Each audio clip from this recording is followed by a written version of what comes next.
Bonjour à tous et bienvenue pour ce nouveau rendez-vous de rencontre. Cette semaine, dans Rencontre, je invite une voix, et pas n'importe quelle voix, c'est la voix la plus connue des amateurs de la petite reine et plus particulièrement de la grande course à étapes au monde, la plus grande, le Tour de France. Daniel Manjas fut pendant 40 années le speaker officiel de la Grande Boucle, mais cela fait plus de 60 ans qu'il s'égosille avec passion pour faire vivre les plus grandes courses cyclistes de l'Hexagone. Nous partons donc à la rencontre d'un homme passionné et passionnant, un homme aux 1001 histoires de bicyclette. Bonjour Daniel Manjas. Voilà, bonjour Franck. Qui est Daniel Manjas d'abord? Daniel Manjas est un jeune homme né en 1949, le 10 avril, le jour du Tour des Flandres. Et puis, je suis né dans une famille d'ouvriers à Saint-Martin-de-Landelle, chez mes parents. Mon père était ouvrier maçon. Et mes parents m'ont toujours dit, les premiers mots que tu as dit après papa-maman, c'est Robic Bobet, qui étaient les idoles des gamins de l'époque. Et puis, j'avais 3 ans et demi, je prenais un tube d'aspirine vide et je commentais le Tour de France sans jamais l'avoir vu, ni à la télévision, peut-être écouté à la radio seulement. Seulement à la radio, bien sûr. Le Sud-Manche, c'est donc ton fief, mais également le Nord-Bretagne. Il faut savoir, pour les amis bretons. Voilà, moi je dis toujours, j'ai un pied en Normandie, un pied en Bretagne, et puis c'est une petite rivière qui s'appelle le Lair, qui sépare Saint-Martin-de-Landelle de Saint-Georges-de-Matombeau, de Montaut, et un petit peu plus loin de Louvigné-du-Désert. Et ma grand-mère était bretonne, elle était de Montaut. Tout le bassin du côté, le milieu familial du côté de ma mère, c'est le bassin de Louvigné-du-Désert. Ma grand-mère s'appelait Thiraud, de son nom de jeune fille, et mon père est de Saint-Martin-de-Landelle.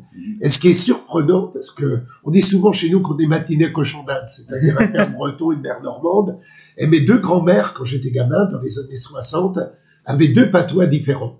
Ma grand-mère de Montaut, pour me dire qu'il fallait que je vienne avec elle, elle me disait, tu viens de Mata. Et ma grand-mère normande, c'était, tu viens avec Mété. Le patois changeait en l'espace de quelques kilomètres, mais c'est vrai que je me sens à la fois et normand et breton. Alors, qui était l'adolescent? Est-ce qu'il était sportif, l'adolescent Daniel Manjas? Disons que moi, c'était le vélo d'emblée, parce que mon cousin, qui est originaire de Mélé, une petite commune de Bretagne, avait été champion de Bretagne, il s'appelait Roland Manjas, avait gagné l'essor breton, le circuit du Finistère, le circuit des 3 provinces, le Grand Prix de Montcontour, enfin des belles courses. Il avait fait Manche-Océan 127 km contre la montre. C'était mon idole. J'avais 8 ou 9 ans lorsqu'il a réalisé ses exploits. Donc je rêvais d'être champion cycliste l'été. Et puis l'hiver, j'étais gardien de but. Vous savez, on habite on est le dernier village normand avant la Bretagne. Et dans ma région, on est supporters du Stade Rennais. Même si on est normand. Et moi, il y avait un gardien de but à Rennes qui s'appelait Lamia. Et ma grand-mère m'avait tricoté un pull qui était exactement celui de Lamia, le gardien du Stade Rennais. Donc, je rêvais d'être gardien. Heureusement, pour toutes les équipes de football, je ne l'ai jamais été. Et c'est tant mieux d'ailleurs. Alors, donc on comprend, la passion du cyclisme, c'est familial. Oui, alors le sport, pour répondre à ta question, j'ai pas pu en faire beaucoup parce que j'étais apprenti boulanger-pâtissier. Ah oui. Donc à l'époque... Et à l'époque, on était apprenti à 14 ans. Voilà, et on travaillait 14, 15 ou 16 heures par jour. D'accord. Et ouais, c'était... C'était loin des 35 heures. Voilà, et j'ai eu la chance, je peux te raconter l'anecdote, de rencontrer Bernard Clavel, l'écrivain, qui avait le prix Goncourt avec un livre qui s'appelle La Maison des Autres, et qui racontait l'histoire d'un apprenti boulanger qui se fait botter les fesses, les brimades devant les clients, t'es un nul, t'es un bon à rien, t'arriveras jamais à rien. Et un jour, je présente le Super Prestige Pernod avec Émile Leclerc, et l'invité était Alain Delon. Et Émile Leclerc m'avait demandé comment j'avais commencé. Je dis, j'ai commencé comme apprenti boulanger, mais ma vie était tracée parce que lors du certificat d'études primaires, raconter le passage du Tour de France dans notre village. Donc j'ai eu la meilleure note. Et Delon me dit, t'as commencé comme Bourville. Je savais pas que Bourville il avait commencé comme apprenti boulanger. Delon me dit, moi j'ai commencé comme charcutier. Alors je lui ai pas dit qu'il faisait l'andouille à 14 ans, mais je l'ai fortement pensé. Et à la fin de la soirée, Clavel, je lui raconte l'histoire, que j'avais lu son livre, que je m'étais reconnu dedans. Il me tape sur l'épaule et il me fait, mais monsieur Manjas, l'apprenti boulanger, c'était moi. C'était lui, Bernard Clavel. Il avait quitté l'école à 13 ans. Il était prix Goncourt et il était à l'Académie française. Et il me disait, c'était il y a 40 ans, qu'il était l'écrivain français contemporain le plus traduit dans le monde à l'époque. Donc tu vois, il est...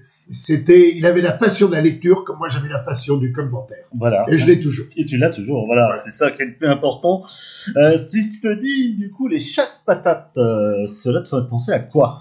Les chasse-patates, je connais bien, c'est des passionnés de vélo. Un groupe, ils sont un peu barrés, mais ils sont tellement géniaux. C'est un groupe de rock avec des compositions faites sur le cyclisme, sur le sport, les personnages qui illustrent ce sport. Et j'ai eu la chance qu'ils composent une chanson me rendant hommage. Et évidemment, j'y suis très sensible. Ce sont des copains et puis ils sont tellement sympas. On va les écouter. Donc, une chanson hommage à Daniel Manjas au titre éponyme, Daniel Manjas, les chasse-patates. Amis publics, ils sont là devant vous, les héros du Tour de France qui arrivent. Maintenant donc sur le circuit final des Champs-Élysées pour la victoire d'étape, accueillis par l'ovation de tout un public.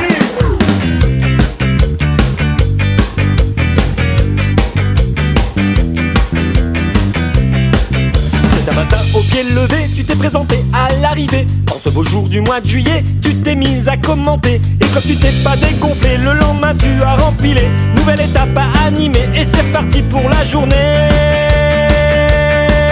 Daniel Manjas, le speaker a de la classe. Daniel Manjas, le commentaire perspicace. Depuis 70, t'en as vu passer des cyclistes. On se souvient de cette étape, le vainqueur c'était Poulidor. Pas un moment où tu dérapes, tout le monde en demande encore. Depuis cette belle expérience, tu es la voix du Tour de France. Jeune speaker plein d'espoir, tu sais faire briller les victoires. Daniel Manjas, le speaker a de la classe. Daniel Manjas, le commentaire efficace. Depuis 70, t'en as vu passer des cyclistes. Le Tour de France terminé, on t'a demandé de renquiller. Tout content tu as accepté et tu t'es mise à raconter la vie de tous ces engagés à chaque course rencontrée. Impressionnés par ton phrasé, ils se sont mis à pédaler. Daniel Manjas, Daniel Manjas, Daniel Manjas, Daniel Manjas. Après toutes ces belles années, t'as décidé de raccrocher. Et comme tout bon passionné, tu n'as pas pu t'en empêcher de continuer à saluer dans toutes nos belles contrées la vie de tous ces forcenés qui continuent de pédaler. Daniel Manjas, le speaker a de la classe. Daniel Manjas, le commentaire efficace. Daniel Manjas, le speaker a de la classe. Daniel Manjas, le commentaire perspicace. Depuis 70, t'en as vu passer des cyclistes.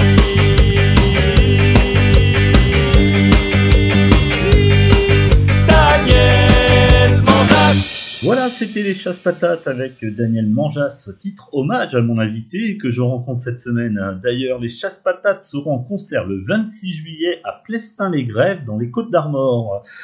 Daniel Manjas, l'aventure du Tour de France, elle débute comment?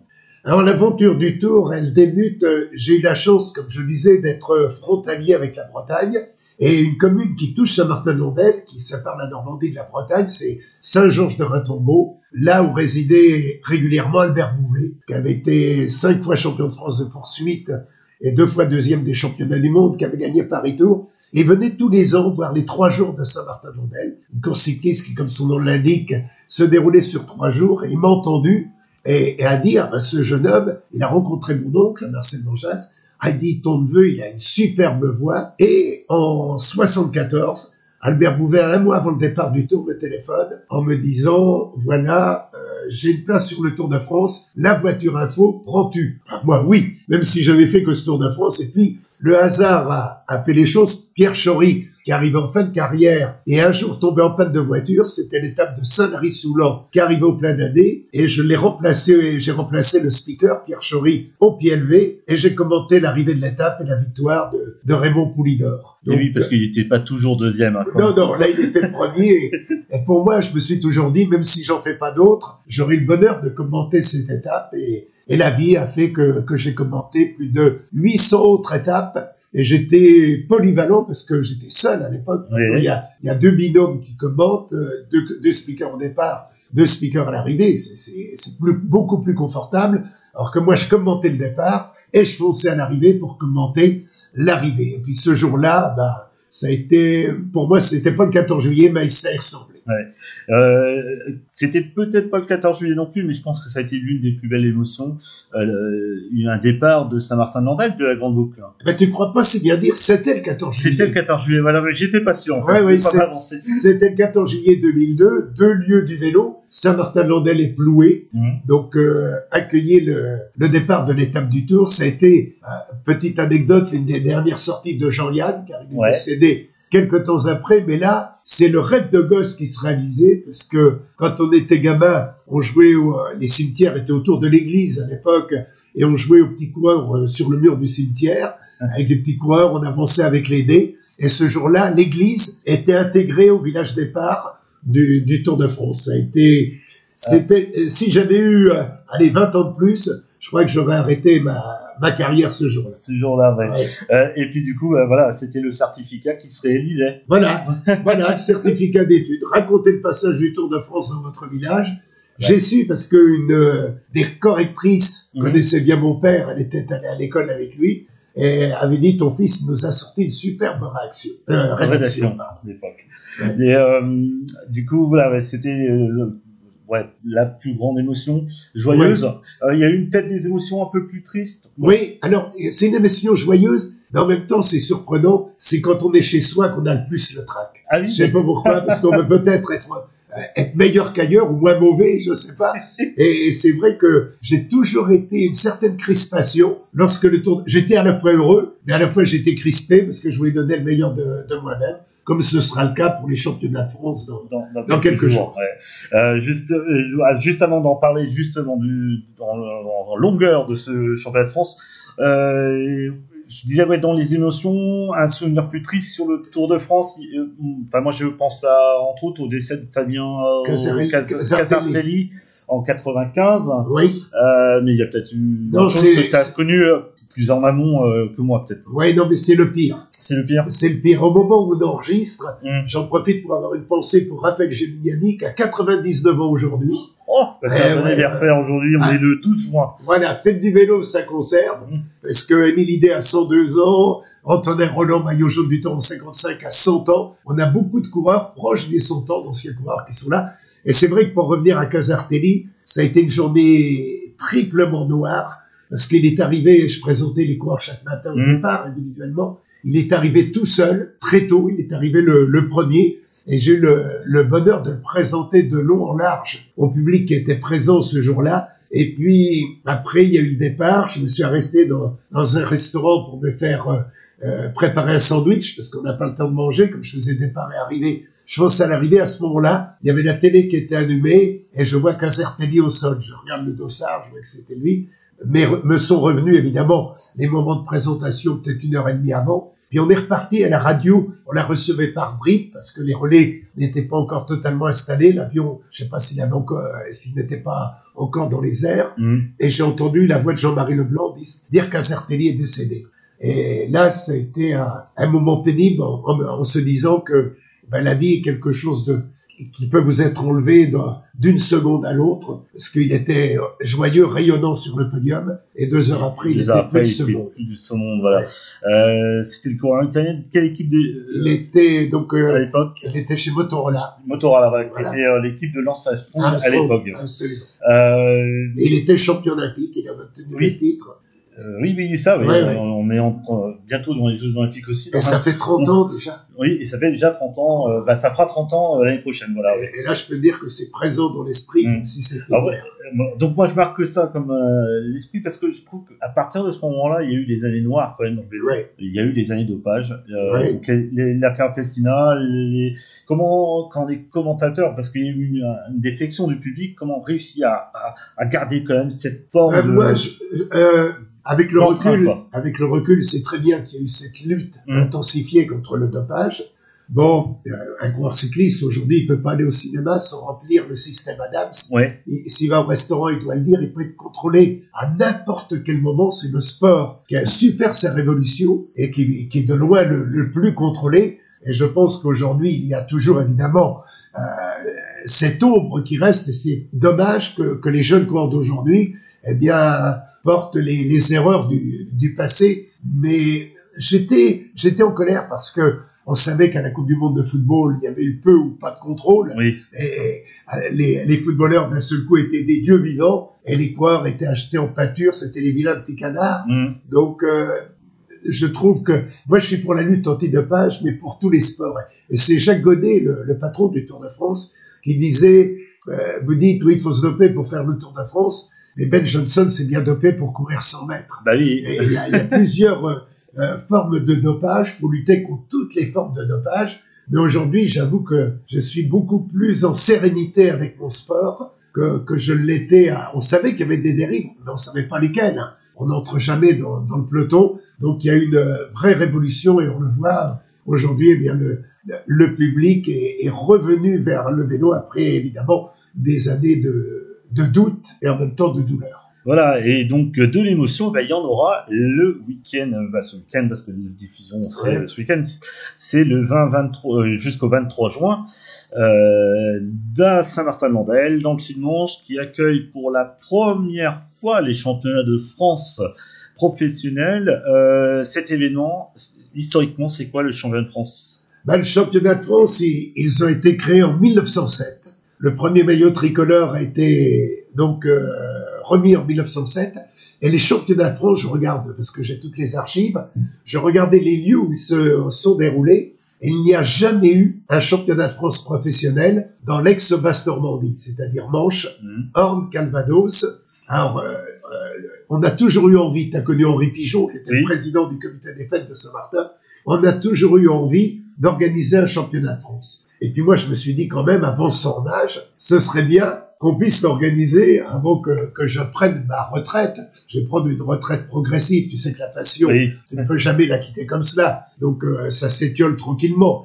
Et puis là, il y avait une opportunité. Alors, j'ai rencontré les élus du Sud-Manche, la communauté d'agglomération Mont-Saint-Michel-Normandie, qui est porteuse du projet et qui a tout de suite adhéré, parce qu'un championnat de France, c'est 4 jours de télévision. C'est le public qui vient de toutes les régions de France. Et puis, quelque part, on entre dans l'histoire, parce que c'est la première fois que les championnats de France auront lieu dans l'ex-Basse-Normandie. Alors, je suis évidemment très heureux. On est une petite commune de 1200 habitants, et il n'y a pas moins de 300 bénévoles, 500 au total, et 300 de la commune pour organiser cet événement. Et là, je voudrais rendre un coup de chapeau à tous les bénévoles. Demain, s'il n'y a plus de bénévoles, on peut avoir l'argent que l'on veut. S'il n'y a plus de bénévoles, il n'y a plus de sport en France. Il n'y a plus de sport en France, ça c'est clair. Concrètement, du coup, il y aura 4 épreuves plutôt. 8 épreuves, ouais. Oui. Je disais 4 jours. 4 jours et 3 catégories, les amateurs. Alors, le jeudi, partant du Mont-Saint-Michel vers Saint-Martin-de-Landelle, championnat de France contre la montre, hommes et femmes. C'est la première fois qu'ils auront la même distance, hommes et femmes, 35 km. Il y aura donc 4 titres d'attribués: champion de France professionnel, champion de France amateur, champion de France professionnel dames et champion de France amateur dames. Ensuite, le vendredi, nous aurons donc le championnat de France amateur qui partira de Saint-Hilaire-des-Harcouët et qui arrivera à Saint-Martin-de-Landelle. Le vendredi soir, présentation de tous les coureurs à Avranches. Le samedi, nous aurons le championnat de France dames, amateur et professionnel, donc 2 titres attribués. Et le dimanche, donc les femmes partiront d'Avranches pour rejoindre Saint-Martin-de-Landelle. Et le dimanche, 250 km, 3700 mètres de dénivelé entre Avranches et Saint-Martin-de-Landelle, championnat de France professionnel, avec un circuit de 16 km où on peut les voir 2 fois par tour. Alors c'est un circuit qui fait un 8 et ils auront 13 tours à couvrir. Alors, on n'est pas dans les Suisses normandes, mais ça grimpe quand même autour ça de grimpe. Saint-Martin-Landelle. Hein. Ouais, oui. Avec la célèbre pour te côte dire- de la Pigeonnière. Voilà. Évidemment. Alors, on part donc d'Avranches, on arrive par la côte des Biards. Pour ceux qui connaissent le coin, c'est musclé, on monte la côte des Biards. On revient vers Hamelin, Saint-Martin-de-Landelle, direction Saint-Hilaire. À gauche, descente vers le pont de la République. Escalade de la côte de la Vallée. Escalade de la côte de la Pigeonnière. Retrouvons une descente qui nous amène au pied de la côte des Biards et la côte des Biards. Donc, pardon, 4 difficultés majeures à escalader pour te dire 3600 mètres de dénivelé, c'est l'équivalent d'une étape de moyenne montagne. Voilà. Ouais. Et ça, je faisais référence aux Suisses normandes. Ouais, mais très c'est joli plein pays. dedans. C'est très très joli pays Ouais. de la Normandie. Ensuite, qu'est-ce qu'on peut maintenant du coup souhaiter, parce que là, ça va être les championnats de France. Il y a eu le Tour de France à Saint-Martin-de-Landelle. Il y a eu les championnats de France, un championnat du monde, non peut-être, Non. un championnat d'Europe. Non, Non. le projet le plus immédiat, mais je peux rien y faire, c'est d'avoir une bonne météo. C'est ce que l'on D'accord. souhaite pour les 4 jours. Championnat du monde, faut pas rêver, parce que pour cela, faut être suivi. On a eu la chance d'être très bien suivi par la communauté d'agglomération Mont-Saint-Michel-Normandie et le département de la Manche, qui sont les 2 principaux partenaires de l'événement. Et non, c'est très très bien. Je sais pas si tu as vu en arrivant à Saint-Martin, mais il y a des petits drapeaux tricolores un petit peu Très très joliment décoré. Ouais, la commune est déjà en Ouais, la commune est déjà en fait à 8 jours, presque 10 Ouais. jours de l'événement. l'événement. Daniel Manjas, alors le nom Manjas sur les podiums des courses de vélo, j'ai vu que c'était héréditaire, ça s'hérite. Voilà, il y a le petit-fils qui est en route Oui, sur mais- une belle carrière peut-être. Non, je pense pas qu'il est. Il a envie d'être journaliste ou politique ou sportif. Il n'a pas encore choisi. Il n'avait pas son bac de français. Non, il a. Mais je le verrai bien. Hein, mais c'est lui qui décidera. Hein, je me donne pas de qualité, mais j'aime les gens. Et lui est comme moi. Il a le Ça, même ça. contact que moi Ouais. avec les gens. J'aime bien parce que je rends des gens qui se la jouent. Et moi, pour moi, chaque spectateur a la même importance. J'ai toujours rêvé de rencontrer le maximum de gens pendant mon passage sur Terre, et là c'est le cas. Je pense qu'on peut pas faire une si longue carrière. Je le disais en préambule, c'est plus de 60 ans de carrière Ouais. pour l'instant, Daniel. Enfin, ou c'est 60 ans même. Ouais, 60 ans l'année prochaine. 60 ans l'année prochaine. Sans aimer les gens. Oui. Je Non, pense que j'aime. Moi, je peux pas me fâcher avec quelqu'un, sinon ça m'empêche de dormir pendant 15 jours. Et on va finir sur une petite anecdote. Pierre Bachelet. Oui. Je crois que tu as une belle anecdote sur Pierre Bachelet. Ah, bah oui. T'en as quelques-unes. Mais Ouais, j'en ai quelques-unes. il y en D'ailleurs, a une sur un autographe. voilà. Super. Et un jour, et j'ai rencontré Pierre Bachelet. Oui. C'était au Pré-Cathlon à Paris. Il me voit, c'était la remise des prix de la Coupe du Monde de cyclisme. Ah, il me fait, vous êtes Daniel Manjas. Je dis oui. Il me dit, j'ai un musicien passionné de vélo qui m'a dit, tu vas voir le speaker du Tour, il te ressemble. Et puis on a discuté un bon moment. Alors oui, un jour, j'animais le Tour méditerranéen. On arrivait à Antibes et je discutais avec Philippe Bouvatier, malheureusement disparu, et avec Jean-René Bernodeau. Et je vois un couple avec une petite fille. Je dis, tiens, ils attendent pour demander un autographe à Philippe ou à Jean-René. Puis non, on finit la conversation, ils laissent partir les 2 coureurs et ils viennent vers moi. Ils disent, on peut se prendre en photo avec vous? Ben, je dis oui. Et au moment où il me prend photo, alors, il y avait la gamine dans le landau, la dame prend la gamine dans ses bras, me colle la gamine dans les bras, me prend par le cou, le mari prend la photo, et il me dit, oh, merci monsieur. Il me dit, est-ce que je peux en prendre une deuxième? Je l'agrandirai, je la mettrai dans la chambre de la petite. Oh, ben, je me dis, populaire à ce point-là, donc je garde la gamine, la dame me reprend par le cou, le mari prend une deuxième photo, et au moment où il prend la deuxième photo, ils me font tous les deux simultanément, ah, merci monsieur Bachelet, est-ce que vous êtes sympa? Alors, je suis honnête, j'ai rendu la gamine, et j'ai pas dit que j'étais pas Pierre Bachelet, j'ai pas osé le dire, j'ai dit, on m'appelle là-bas, et je suis parti discrètement, ne savant pas trop comment me tenir. Ce qui montre toute ta gentillesse, voilà. Daniel. J'ai pas voulu les décevoir. Alors, je suis quelque part dans la chambre d'une fille qui a peut-être 40 ans aujourd'hui. Voilà. Et ben voilà, pour une fois n'est pas coutume, on va se quitter également encore en chanson, ce qui prouve l'immense popularité que tu as, parce que voilà, il y a énormément de chansons qui te sont dédiées. Et là, c'est Richard Fredon, ancien coureur cycliste également, ce que tu me disais Oui. en off tout à l'heure, qui interprète La Voix du Tour, une autre chanson hommage. C'était Rencontre, donc Daniel Manjaz. Belle journée à tous. Ciao. Ciao. Je faisais des courses de gamin à 11-12 ans et je commentais le déroulement de la course. C'était quelque chose qui était viscéral pour moi.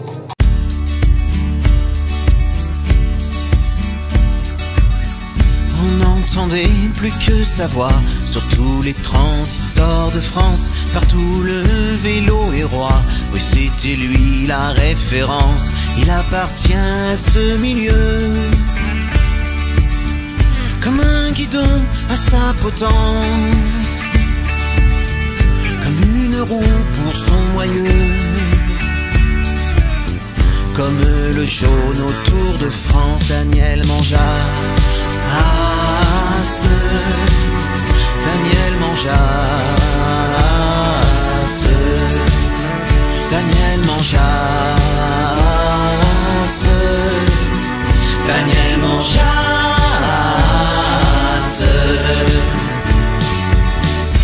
Avec son micro dans la main, comme les coureurs, il rentre en scène. Et pour des efforts surhumains, les commentaires, il les enchaîne. Il connaît tous les coureurs,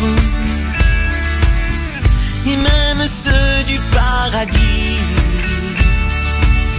Et chez les pros, les amateurs, personne n'a de secret pour lui. Daniel Manjaz, Daniel Manjaz, Daniel Manjaz, Daniel Manjaz.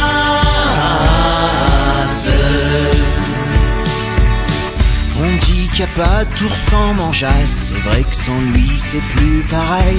Mais les légendes laissent des traces, comme la voix de Daniel, et tout en haut du pigeonnier de son Saint-Martin-d'Andelle, on l'entendra résonner une voix éternelle.